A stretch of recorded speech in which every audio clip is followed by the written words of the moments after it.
வணக்கம். ராகவா செய்திகளுக்காக விஜயகுமார். முக்கிய செய்திகள். புதுவை கலை பண்பாட்டுத்துறை சார்பில் வரும் 14ஆம் தேதி புதுவை கலை விழா தொடக்கம். 500 கலைஞர்கள் பங்கேற்பதாக அமைச்சர் திரு தியாகராஜன் தகவல். அட்டவணை இனத்தவர் பட்டியலில் சேர்க்க வலியுறுத்தி புதுவை தலித் கிறிஸ்தவர்கள் கண்டன ஆர்ப்பாட்டம். கோரிக்கை குறித்து கவர்னரிடம் மனு அளித்தனர். வரும் அக்டோபர் மாதம் 5ஆம் தேதி முதல் 7ஆம் தேதி வரை புதுவையில் சமாதான ஒருமைப்பாட்டு கழக மாநாடு. 15 நாடுகளைச் சேர்ந்த பிரதிநிதிகள் பங்கேற்பு. முதல்வர் திரு ரங்கசாமி பிறந்தநாள் விழா தொடர்ச்சி. முத்தியால்பேட்டை திரௌபதி அம்மன் கோயில் தீமிதி திருவிழாவில் 1000 பேருக்கு அன்னதானம். இனி காணலாம் விரிவான செய்திகளை. புதுவை கலை பண்பாட்டுத்துறையும் தஞ்சை தென்னக பண்பாட்டு மையமும் இணைந்து நடத்தும் புதுவை கலை விழா வரும் 14ஆம் தேதி துவங்குகிறது. பண்பாட்டுத்துறை மற்றும் தஞ்சை தென்னக பண்பாட்டு மையமும் இணைந்து புதுச்சேரி கலை விழாவை வரும் 14ஆம் தேதி தொடங்கி 16ஆம் தேதி வரை 3 நாட்கள் நடத்துகிறது.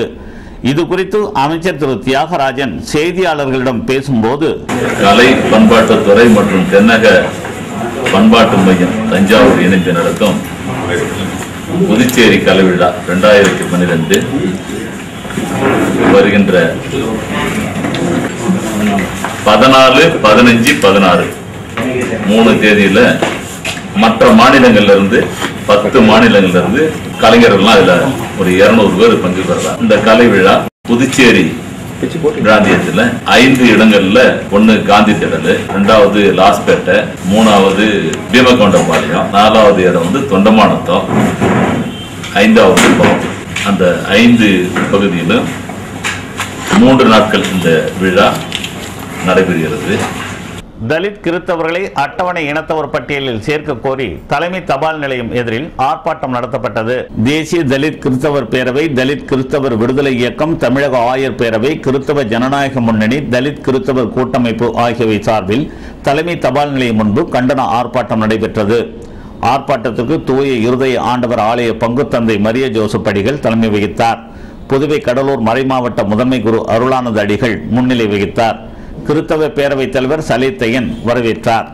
விடுதலை இயக்க பொதுச் செயலாளர் ஆரோக்கியதாஸ், தலித் கிறிஸ்தவர் கூட்டமைப்பு துரை ஜெயக்குமார், இந்திய குடியரசுக் கட்சி லேயோன், கிறிஸ்தவ ஜனநாயக முன்னணி தலைவர் அருமை செல்வம், கிறிஸ்தவர் பேரவை செயலாளர் அசரியா தாமஸ், ஆயர் பேரவை கமிஷன் தலைவர் ஜெரால்டின் மேரி, செயலாளர் மரிய அலெக்சிஸ் ஆகியோர் கூட்டத்தில் கலந்து கொண்டு பேசினார்கள்.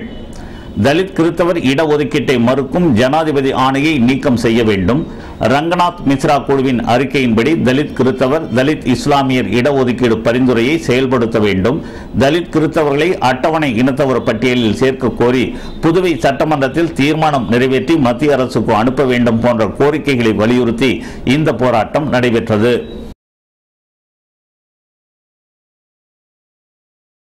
சமாதான ஒருமைப்பாட்டு கழகத்தின் மாநாடு புதுவையில் வரும் அக்டோபர் மாதம் 5ஆம் தேதி முதல் 7ஆம் தேதி வரை நடைபெற உள்ளதாக அதன் நிர்வாகிகள் தெரிவித்துள்ளனர். அகில இந்திய சமாதான ஒருமைப்பாட்டு கழக செயலாளர் பல்லப் சென் குப்தா புதுவையில் இன்று செய்தியாளர்களிடம் கூறும்போது, மறைந்த பிரதமர் நேரு 1950ஆம் ஆண்டு அகில சமாதான ஒருமைப்பாட்டு கழகத்தை ஆரம்பித்தார். அமைதி, இராணுவத்தில் ஆயுதம் குறைப்பு, ஒரு நாட்டுக்கும் மற்ற நாட்டுக்கும் ஏற்படும் சண்டை போன்றவற்றில் தலையிட்டு குறைப்பதே இதன் நோக்கமாகும். இந்த கழகத்தின் தேசிய சர்வதேச மாநாடு இறுதியாக 2007ஆம் ஆண்டு பீகார் மாநிலத்தில் நடந்தது. தற்போது புதுவையில் அக்டோபர் 5, 6, 7 தேதிகளில் மாநாடு நடைபெறுகிறது. 5, 6 தேதிகளில் தேசிய அளவிலும் 7ஆம் தேதி சர்வதேச அளவிலும் மாநாடு நடைபெறுகிறது. தேசிய மாநாட்டில் 21 மாநிலங்களைச் சேர்ந்த 300 பிரதிநிதிகள், சர்வதேச மாநாட்டில் 15 நாடுகளைச் சேர்ந்த பிரதிநிதிகள் கலந்து கொள்கிறார்கள். இலங்கை தமிழர்கள் பாதுகாப்பு சம்பந்தமாக சர்வதேச அளவில் வலியுறுத்தி தீர்மானம், இந்திய அளவில் அவர்களுக்கு உரிமை பெற்றுத்தர மத்திய அரசை வலியுறுத்தி தீர்மானம் நிறைவேற்றப்படுகிறது. As you know, it is one of the oldest organization in India which is working for peace, disarmament and solidarity with the people. It was founded in 1951. Prime Minister Jawaharlal Nehru and also participated then all the left leaders of the country. From 1951 என்றவர் கூறினார். பேட்டியின் போது அகில இந்திய சமாதான ஒருமைப்பாட்டு கழக புதுவை தலைவர் லட்சுமி நாராயணன், நாரா கலைநாதன், பாலன் ஆகியோர் உடனிருந்தனர். முதல்வர் திரு ரங்கசாமி பிறந்தநாள் விழா தொடர்ச்சியாக முத்தியால்பேட்டை திரௌபதி அம்மன் கோயில் தீமிதி திருவிழாவில் 1000 பேருக்கு அன்னதானம் வழங்கப்பட்டது. முதல்வர் திரு ரங்கசாமியின் பிறந்தநாள் விழா தொடர்ச்சியாக அருள்மிகு திரௌபதி அம்மன் தீமிதி திருவிழாவை முன்னிட்டு வெள்ளவாரி அருகில் சுமார் 1000 பேர்களுக்கு அன்னதான விழா திரு எஸ் ஜெயக்குமார் தலைமையிலும் சுகுமாரன் முன்னிலையிலும் நடைபெற்றது. சிறப்பு அழைப்பாளர்களாக திரு NS ஜெயபால், சட்டமன்ற உறுப்பினர் திரு வைத்தியநாதன் ஆகியோர் கலந்து கொண்டு சிறப்பித்தார்கள். விழா ஏற்பாடுகளை என்ஆர் காங்கிரஸ் பிரமுகர்கள் வேல்முருகன், ஒலிவர் சண்முகம், ஏழுமலை, ரவி, முரளி, லோகு, மணிகண்டன், குமார், மணி, தனசேகரன், சிவராஜ், ரமேஷ், மணிகண்டன், குணா ஆகியோர் செய்திருந்தார்கள். புதிய பஸ் நிலையத்தில் உள்ள சாய்வு நடைபாதையை அகற்றுவது சம்பந்தமாக முதல்வர் திரு ரங்கசாமி நேரில் சென்று ஆய்வு நடத்தினார். புதுவை உளையன்பேட்டை தொகுதிக்குட்பட்ட புதிய பேருந்து நிலையத்தில் உள்ள சாய்வு நடைபாதையை அகற்றுவது சம்பந்தமாக முதல்வர் திரு ரங்கசாமி முன்னிலையில் உளையன்பேட்டை தொகுதி சட்டமன்ற உறுப்பினரும் அரசு கொறடாவுமான திரு நேரு என்கிற குப்புசாமி தலைமையில் ஆய்வு நடைபெற்றது. இந்த ஆய்வின் போது புதிய பேருந்து நிலையத்தின் எதிரில் உள்ள மேம்பாலத்தின் கீழ் உள்ள சாய்வு நடைபாதையை பயனற்ற வகையில் உள்ளதையும் அதில் பெரும்பகுதி இடத்தை ஆக்கிரமித்து போக்குவரத்துக்கு இடையூறாக உள்ளது பற்றியும் அரசு கொறடா திரு நேரு விவரித்து பேசினார். இந்த சாய்வு நடைபாதையை நீக்கி போக்குவரத்தை சீர் செய்யுமாறு அவர் வலியுறுத்தினார். மேலும் தற்போது விழுப்புரம் செல்லும் பேருந்துகள் வெங்கட சுப்பாரெட்டியார் சிலை வரை சென்று திரும்ப வேண்டிய சூழ்நிலை உள்ளது. இதனை போக்கும் விதமாக பேருந்து நிலையம் எதிரில் சாலையின் நடுவில் உள்ள தடுப்பு சுவரை உடைத்து விழுப்புரம் செல்லும் பேருந்துகள் நேரடியாக திரும்ப வழிவகை செய்யுமாறு அரசு கொறடா திரு நேரு முதலமைச்சரிடம் வேண்டுகோள் விடுத்தார்.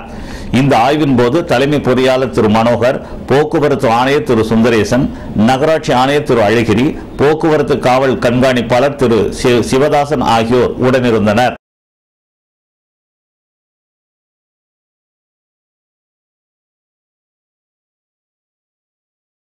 குயவர்பாளையம் ஸ்ரீ வெள்ளந்தாங்கி ஐயனார் கோயிலின் 47ஆம் ஆண்டு ஆடி மாத கிருத்தகை உற்சவத்தில் அரசு கொறடா திரு நேரு கலந்து கொண்டார். இந்த உற்சவத்தை முன்னிட்டு ஐயனாருக்கு சிறப்பு அபிஷேக ஆராதனைகள் நடத்தப்பட்டன. அத்துடன் காவடி பூஜை, ஸ்ரீ வள்ளி தெய்வானை சமேத ஸ்ரீ குகப்பெருமான் திருக்கல்யாண வைபோகமும் நடைபெற்றன. 10ஆம் தேதியான இன்று இரவு சுவாமி வீதி உலா உற்சவம் நடத்தப்பட்டது.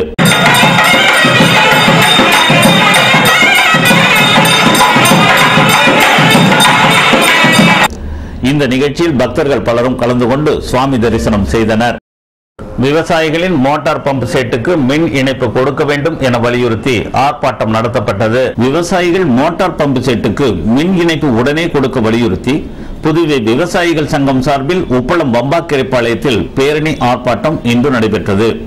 பேரணியை முன்னாள் அமைச்சர் திரு விஸ்வநாதன் தொடங்கி வைத்தார். சங்க தலைவர் மாசிலாமணி, பொதுச் செயலாளர் கீதநாதன், பொருளாளர் இளங்கோ ஆகியோர் தலைமை தாங்கினர். நிர்வாகிகள் முருகேசன், ரவி, ராஜா, ராமச்சந்திரன், பெருமாள், பாஸ்கர், கிருஷ்ணமூர்த்தி, கண்ணன், ராமசாமி, ஸ்ரீனிவாசன், பழனிசாமி உள்ளிட்டோர் முன்னிலை வகித்தனர். உப்பளம் வாட்டர் டேங்க் அருகிலிருந்து பேரணி புறப்பட்டு தலைமை மின்துறை அலுவலகம் எதிரே முடிவடைந்தது. அங்கு கோரிக்கையை வலியுறுத்தி விவசாயிகள் கோஷமிட்டனர். இந்திய கம்யூனிஸ்ட் மாநில செயலாளர் நாரா கலைநாதன் ஆர்ப்பாட்டத்தை முடித்து வைத்தார். ஜவஹர் நகர் ஸ்ரீ நல்லாண்ட முத்துமாரியம்மன் ஆலயத்தின் ஆடி உற்சவத்தையொட்டி நடைபெற்ற சாகை வார்த்தல் நிகழ்ச்சியை அமைச்சர் திரு பன்னீர்செல்வம் தொடங்கி வைத்தார். ஜவஹர் நகரில் அமைந்துள்ள ஸ்ரீ நல்லாண்ட முத்துமாரியம்மன் ஆலயத்தின் ஆடி உற்சவம் கடந்த 7ஆம் தேதி விக்னேஸ்வர பூஜையுடன் தொடங்கியது. தொடர்ந்து எல்லை கட்டுதல், கொடியேற்றம் உள்ளிட்ட நிகழ்ச்சிகள் நடைபெற்றன. விழாவின் முக்கிய நிகழ்ச்சியான சாகை வார்த்தல் இன்று நடைபெற்றது.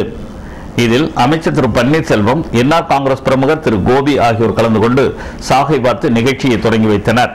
தொடர்ந்து கும்பம் படைத்து பம்பை உடுக்கையுடன் அம்மனை வர்ணிப்பது, நாதஸ்வர இசையுடன் வீதி உலா நடைபெற்றது.